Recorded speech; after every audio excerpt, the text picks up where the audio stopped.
Naranasan mo na bang tumingin sa salamin at maramdaman na parang may kwentong ikinukwento ang balat mo? Isang kwentong hindi mo naman pinili. Baka ito'y dahil sa pamumutla mula sa mga gabing walang tulog, sa mga tagyawat na dulot ng stress na hindi mo maipaliwanag, o sa panunuyong kahit anong cream ay walang epekto. Pero paano kung ang problema ay hindi lang pangbalat? Paano kung ang balat mo ay may dalang enerhiya, kirot, bigat o lumang lungkot na kailangang pakawalan ng marahan? Sa video na ito, matutuklasan mo ang sinaunang karunungan ng Budismo tungkol sa mga mahiwagang langis, mga banal na timpla na ginagamit hindi lang para gumanda, kundi para maghilom. Dahil minsan, ang makinis at makinang na balat ay hindi produkto. Ito'y isang espiritual na paggising. Sa tahimik na kabundukan ng Asya, kung saan gumigising ang mga monghe bago pa sumikat ang araw at bumibigkas ng dasal sa gitna ng katahimikan, umiiral ang isang banal na paniniwala na ang kagandahan ay hindi ipinapahid. Ito ay ginigising mula sa loob. At sa puso ng paniniwalang ito, naroon ang isang ritual na simple ngunit makapangyarihan. Ang paggamit ng mga langis. Hindi mga commercial serum. Hindi produkto ng mga sikat na personalidad, kundi mga likas, espiritual na pinagpala na langis na ginagamit ng mga monghe at mga manggagamot sa loob ng maraming siglo, hindi lang upang ayusin ang balat, kundi upang pagalingin ang kaluluwa. Hindi ito mahika. Hindi rin ito pamahiin. Ito'y sinaunang karunungan ng Budismo, tahimik na ipinapasa, may pagmamahal, mula sa isang henerasyon tungo sa susunod. At ngayon, dumating na ito sa'yo. Kung ang balat mo ay tila pagod na, kung ang refleksyon mo ay tila hindi mo na makilala, maaaring hindi lang ito tungkol sa pagpapabata ng hitsura. Baka panahon na para muling kumonekta sa sarili mong liwanag, sa sarili mong lambing, sa sarili mong sagradong balat. Ang pakikibaka ng mga Pilipino sa skincare at sa sariling halaga sa Pilipinas, ang balat ay hindi lang basta balat. Ito ang unang napapansin ng mga tao kapag bumati. Uy, ang fresh mo ngayon. O minsan, stress ka no? Kita sa mukha mo. Mula sa mga reunion ng pamilya, hanggang sa job interviews, mula sa simpleng selfies, hanggang sa mga filter sa social media, ang itsura ng balat natin ay madalas nagiging tahimik na batayan kung ayos ba tayo? Pero paano kung sabihin namin, bahagi lang yan ng mas malalim na kwento. Dahil sa likod ng bawat pekas, tagyawat o tuyong balat, madalas may mas malalim. May emosyon. May enerhiya. Stress sa paghahanap buhay at pagsisikap na mapagkasiya ang kita. Pangamba sa paghahambing ng sarili sa mga mestiza o mapuputing modelo at influencer. Pagod sa pag-aalaga ng lahat, maliban sa sarili. Para sa maraming Pilipino, ang mga skin issue ay hindi lang pisikal. Ito'y mga nakikitang epekto ng hindi nakikitang kirot, lumang heartbreak, hindi nasabing galit, tahimik na pagkapagod. At madalas, ang payo lang na natatanggap natin ay, maghilamos ka pa. O ito bagong cream galing Korea. Pero paano kung ang balat mo, hindi produkto ang hinihingi? Paano kung gusto nitong marinig, mabigyang halaga? Alam ito ng mga ninuno natin, lalo na ang mga lola at mga manggagamot. Hindi nila pinaghiwalay ang katawan sa kaluluwa. Kapag may problema sa balat, hindi lang nila tinatanong, anong sabon gamit mo? Ang tanong nila, kumusta puso mo? May bumabagabag ba sa'yo? Matagal ka na bang may pasan-pasan? Dahil alam nila, ang balat ay may alaala. Naalala nito ang mga gabing umiiyak kang mag-isa. Ang mga buwang isinantabi mo ang sarili mo. Ang mga panahong hindi mo naramdaman ang pagmamahal. Pero ito ang magandang balita. Kung naaalala ng balat ang sakit, kaya rin nitong alalahanin ang paggaling. Maari itong muling magliwanag, hindi lang dahil sa mga serum, kundi sa lambing, sa ritual, at sa paggalang sa sarili. Kaya ang mga langis na ibabahagi namin ngayon, hindi lang para sa mga pores mo. Para ito sa kapayapaan mo, sa liwanag mo, sa kagandahang sinubukan ng mundo na ipalimot sa iyo. Ang lihim na karunungan ng mga Buddhist monk sa mga kabundukan ng Bhutan, Nepal, at Tibet malayo sa ingay at pagmamadali. Doon nagsisimula ang araw ng mga Buddhist monk sa katahimikan. Walang pagmamadali. Walang pag-scroll sa telepono. Uupo lang sila. Hihinga. Makikinig. At sa katahimikang yon, natuklasan nila ang isang bagay na madalas nating nakakalimutan sa modernong mundo. Na ang katawan ay salamin ng espiritu. At ang balat ang unang nagpapakita ng kawalan ng balanse. Hindi lang mula sa pagkain o polusyon, kundi mula rin sa damdamin, enerhiya, at mga alaala na hindi pa lubusang natatanggap. Para sa mga monghe, ang makinis at maliwanag na balat ay hindi lang layunin sa kagandahan. Ito'y senyales ng harmonya. Sa loob ng maraming siglo, gumagamit sila ng mga sagradong langis mula sa ugat, dagta, bulaklak, at kahoy. Hindi lang para sa pisikal na pangangalaga, kundi para sa paglilinis ng enerhiya. Dahil naniniwala sila, ang langis na sumasayad sa balat, dapat ding humaplos sa kaluluwa. Ang mga langis na ito ay pinagpapala ng intensyon. Hindi ito minamadali. Hindi ito gawa sa pabrika. Ito'y inihahanda ng dahan-dahan habang binubulungan ng mga mantra ang bawat patak. May ilang hinaluan ng dinurog na sandalwood para patahimikin ang galit na nakabaon sa balat. May iba na may turmeric at frankincense para ilabas ang init ng sugatang damdamin. At may mga langis na may wild lavender upang muling anyayahan ang kapayapaan at lambing sa mukha. At ang pinakamahalaga sa lahat, ito ay ipinapahid ng may presensya. May pagkaalalang buo. May paniniwala na bawat haplos ay hindi lang naggagamot sa balat. Ito'y nagsasabi sa katawan mo, mahal ka, ligtas ka, sapat ka. Ito ang karunungang bihirang ituro ng mga magasin o patalastas. Dahil ang tunay na kagandahan, ayon sa tradisyong Budista, ay hindi ibinebenta. Hindi ito sumisigaw. Ito'y tahimik na nagniningning mula sa loob palabas. At ngayon, inaanyayahan ka naming maranasan ang liwanag na yan sa sarili mong balat. Sa susunod na bahagi ng video, gagabayan ka namin sa isang 7 araw na ritual gamit ang mga sagradong langis.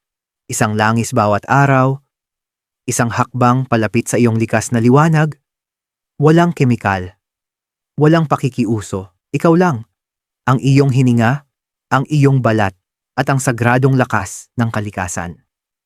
Pagpapaliwanag sa ritual ng langis sa bawat araw. Ang ritual na ito ay hindi isang karera. Ito ay pagbabalik sa iyong likas na liwanag, sa iyong lambing, sa sagradong katawan mo. Sa bawat araw gagamit ka ng iba't ibang langis. Bawat isa ay hindi lamang tumutugon sa pisikal na pangangailangan, kundi pati na rin sa espiritual na kawalan ng balanse na maaaring humahad lang sa iyong pagkinang. Huminga ng malalim. Lapitan ang bawat sandali na may paggalang at ibulong muli ang pagmamahal sa iyong balat. Araw 1. Coconut oil, ang langis ng ugat at pagbabalik. Ang coconut oil ay likas sa kultura ng Pilipino. Ngunit sa Buddhist energy work, ito ay langis ng pagbabalik sa sarili. Pinapakalma ka nito. Inaangkla ka sa kasalukuyan. Ipinapaalala sa balat mo kung saan ito tunay na nabibilang. Paano gamitin? Painitin ng isang kutsarita sa pagitan ng mga palad. Dahan-dahang imasahe sa pisngi at panga sa paikot na pataas. Gawin tuwing gabi. Ibulong ito. Bumabalik ako sa aking sarili. Pinapalaya ko ang pangangailangang maging perpekto. Gamitin ang araw na ito para magpahinga. Hayaan ang langis na hindi lang sa balat, kundi sa puso mo rin tumagos. Araw 2. Sandalwood oil, ang langis ng kapayapaan. Kung may pamumula, tagyawat o iritasyon sa balat, maaaring may galit na hindi mo pa naibibibitiw. Ang sandalwood ay nagpapalamig, nagpapatahimik, nagpapatawad. Paano gamitin? Paghaluin ang 2 patak ng sandalwood oil sa kaunting coconut o olive oil. Dahan-dahang ipress sa noo at sentido pagkatapos maghilamos. Umaga o gabi, kung kailan ka mas kalmado, ibulong ito. Pinapatawad ko ang lahat ng pinasa ng aking katawan. Banal ang aking kapayapaan. Paalalahanan ng balat mo. Hindi mo na kailangang makipaglaban. Araw 3. Turmeric oil, ang langis ng pagbitaw. Ang turmeric ay kilala sa pagpapaputi, ngunit espiritual, sinusunog nito ang bakas ng matagal ng sakit. Ngayong araw, handa ka nang magpakawala. Paano gamitin? Paghaluin ang ilang patak ng turmeric oil sa jojoba o almond oil. Ilagay ng marahan sa madidilim na bahagi, sa ilalim ng mata, paligid ng bibig, o mga tagyawat. Ibulong ito. Pinalalaya ko ang mga bagay na hindi na nagsisilbi sa aking kagandahan. Hindi ako ang aking nakaraan. Pansinin kung gaano kagaan maging ang hininga mo. Araw 4, rosehip oil, ang langis ng lambing. Sa puntong ito, nagsisimula ng tumugon ang iyong balat. Panahon na para muling ipakilala ang lambing, hindi lang sa balat, kundi sa damdamin. Ang rosehip ay masustansya, perpekto para sa peklat, pinungguhit, at pagod na puso. Paano gamitin? Ilagay ang 3 hanggang 4 na patak sa buong mukha pagkatapos maghilamos sa gabi. Dahan-dahang ipres, huwag kuskusin. Ibulong ito. Ligtas akong maging malambot. Tinatanggap ko muli ang pagmamahal sa aking balat. Matulog ng maaga. Hayaan mong yakapin ng katahimikan ng iyong katawan. Araw 5. Frankincense oil, ang langis ng liwanag. Ito na ang pagbabagong punto. Ang frankincense ay muling kumukonekta sa iyong banal na halaga. Sinasabi nito sa balat mo na hindi mo na kailangang magtago. Paano gamitin? Paghaluin ang isang patak ng frankincense sa base oil, tulad ng coconut o jojoba. Imasahe sa paligid ng dibdib at leeg. Ibulong ito. Hindi kailangan ng pahintulot ang aking liwanag. Ang balat ko ay likas na nagniningning. Tumindig ng mas matuwid ngayon. Ngumiti sa iyong refleksyon. Araw 6, lavender oil, ang langis ng kalmadong ganda. Kumikinang ka na ngayon, pero panahon na para iangkla ito sa kapayapaan. Tumutulong ang lavender sa pagre-relax, paghilom, at pagbawi ng balat mula sa dating pinsala. Paano gamitin? Ilagay ang 2 hanggang 3 patak sa mainit na palanggana ng tubig. Mag-splash ng 7 beses sa mukha habang humihinga ng malalim. Patuyuin at maglagay ng light moisturizer. Ibulong ito. Ako'y payapa. Ako'y buo. Ang aking ganda ay hindi minamadali. Para sa araw na ito, maging banayad. Hayaan mong bumagal ang enerhiya mo. Araw 7 sariling halo, ang langis ng layunin. Ang huling araw ay para sa'yo. Paghaluin ang alinman sa mga langis na pinakamalapit sa'yo, ayon sa iyong damdamin. Ang langis na ito ay ang iyong sariling alaala, bagong simula ng iyong balat. Paano gamitin? Paghaluin ang 3 langis na nakakonekta sa'yo. Ipahid sa mukha, leeg, at dibdib. Tumingin sa salamin, hindi para pintasan, kundi para masaksihan.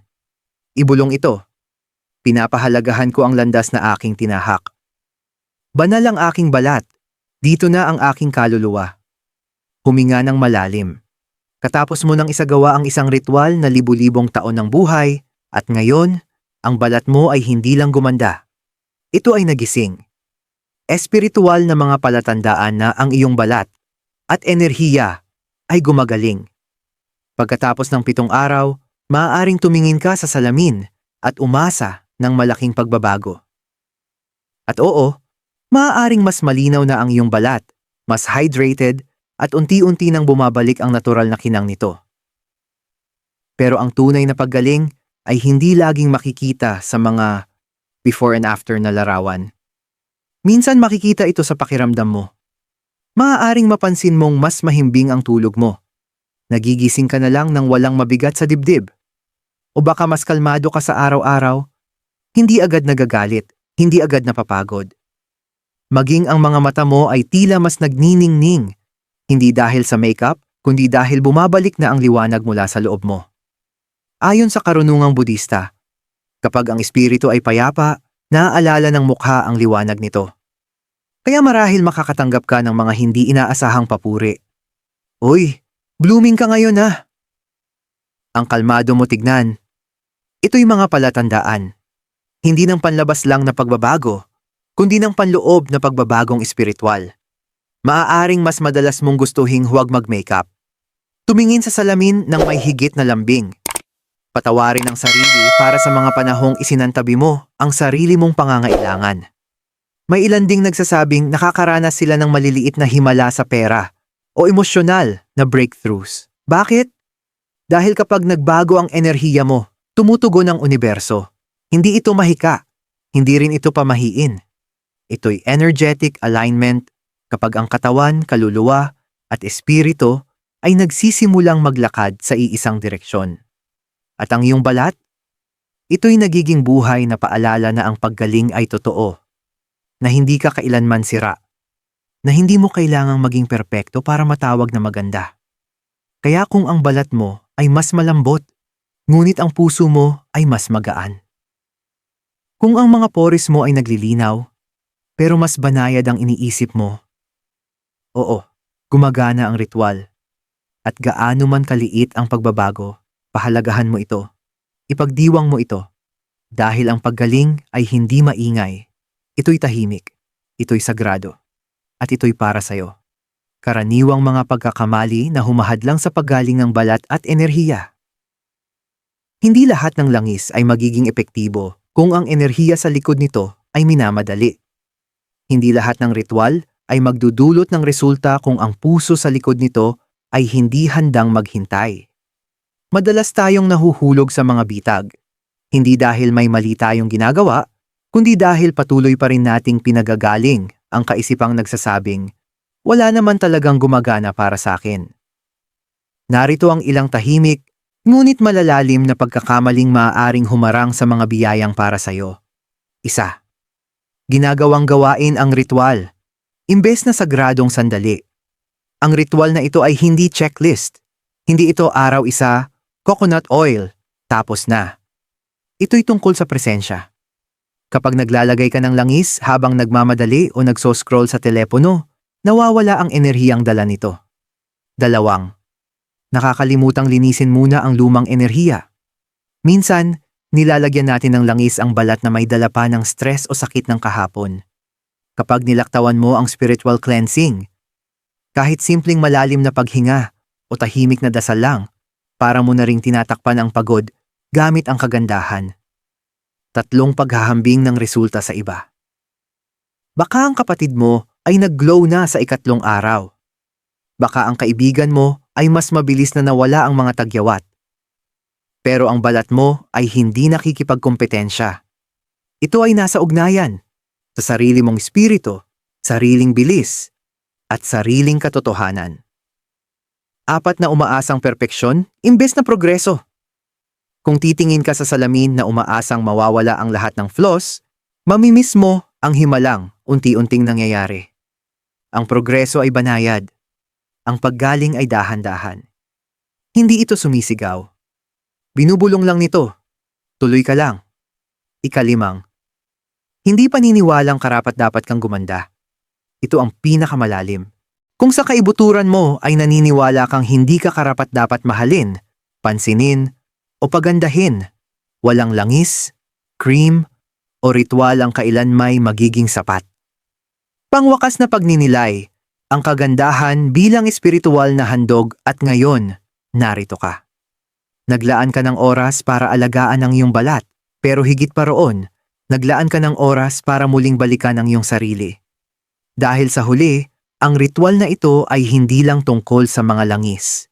Ito ay tungkol sa pag-alala, sa lambing, sa dangal, sa tahimik na kagandahang matagal nang nasa loob mo, kahit sa mga araw na hindi mo ito nakikita. Sa kulturang Pilipino, madalas iniisip natin na ang kagandahan ay kailangang paghirapan. Pag pumayat ka, gaganda ka. Mag-ayos ka muna bago lumabas. Pero ang tunay na ganda ay hindi naghihintay ng kondisyon. Hindi ito premyo. Ito ay karapatan mula sa pagsilang. At kapag sinimulan nating tratuhin ang ating balat bilang sagrado, kapag hinaplos natin ito gamit ang mga langis ng pagpapagaling, mabubuting salita, at banayad na enerhiya, hindi lang natin pinapaganda ang ating palabas na anyo, kundi sinasabi natin sa ating inner child, karapat-dapat ka talaga sa lahat ng ito. Hindi ka isinilang para habulin ng imposibleng pamantayan ng ganda. Isinilang ka para kuminang mula sa loob, na may lambing, na may lakas, na may katahimikan. Kaya sa susunod na tumingin ka sa salamin, huwag lang hanapin ang mas malinaw na balat. Hanapin mo ang mga palatandaan ng paggaling. Hanapin ang kapayapaan sa iyong mga mata. Hanapin ang liwanag na bumabalik sa iyong mukha. At ipaalala sa iyong sarili. Ang mukhang ito, ang balat na ito, ang katawan na ito, hindi ito sira. Ito ay nagsisimulang magbago. Panawagan sa pagkilos, isulat sa komento. Tinatanggap ko ang paggaling. Kung may tinamaan sa puso mo ang ritual na ito, kung naalala mong ang kagandahan ay sagrado at ang paggaling ay posible, ihayag mo ito, isabuhay mo. Sa mga komento sa ibaba, isulat mo, tinatanggap ko ang paggaling. O kung mas malalim ang tawag ng damdamin mo, isulat, sagrado ang aking balat. Hindi lang ito para sa engagement, ito ay declaration mo, para sa sarili mo, para sa universo, para sa bawat bahagi mo na minsang naniwalang hindi ka sapat. At kung may kilala ka, kaibigan, kapatid, o sinanay, na nahirapan sa pagtanggap sa sarili, o napagod na sa paghabol sa ganda na laging tila kulang, ibahagi mo sa kanila ang video na ito. Dahil ang paggaling ay mas lumalago kapag ibinabahagi. At kung gusto mo pa ng ganitong mga ritual, para sa kasaganahan, kapayapaan, o paglilinis, mag-subscribe at ipaalam mo sa amin sa comments. Ang espasyong ito ay para sa'yo. Hindi ka nag-iisa,